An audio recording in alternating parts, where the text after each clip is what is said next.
તો આ તરફ મહાયુદ્ધને લઈ અમેરિકી રાષ્ટ્રપતિ ડોનાલ્ડ ટ્રમ્પે ફરી એક નવો દાવો કર્યો છે। ટ્રમ્પે કહ્યું ઈરાનમાં અમેરિકા જીતી રહ્યું છે। ઈરાન વાતચીત માટે અમેરિકા પાસે ભીખ માંગી રહ્યું હોવાનો પણ ટ્રમ્પે દાવો કર્યો હતો। સાથે જ ટ્રમ્પે સ્ટ્રેટ ઓફ હોર્મુઝને સ્ટ્રેટ ઓફ ટ્રમ્પ ગણાવી દીધું છે। ટ્રમ્પે ઈરાનને ચેતવણી આપતા કહ્યું કે ઈરાને સ્ટ્રેટ ઓફ હોર્મુઝ તો ખોલવું જ પડશે। ટ્રમ્પે એવો પણ દાવો કર્યો કે ઈરાન અમેરિકા સાથે વાતચીત કરી રહ્યું છે।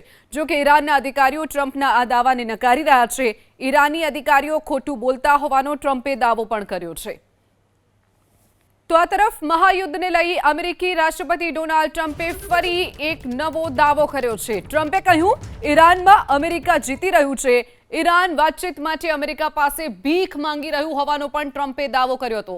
સાથે જ ટ્રમ્પે સ્ટ્રેટ ઓફ હોર્મુઝને સ્ટ્રેટ ઓફ ટ્રમ્પ ગણાવી દીધું છે। ટ્રમ્પે ઈરાનને ચેતવણી આપતા કહ્યું કે ઈરાને સ્ટ્રેટ ઓફ હોર્મુઝ તો ખોલવું જ પડશે। ટ્રમ્પે એવો પણ દાવો કર્યો કે ઈરાન અમેરિકા સાથે વાતચીત કરી રહ્યું છે। જો કે ઈરાનના અધિકારીઓ ટ્રમ્પના આ દાવાને નકારી રહ્યા છે।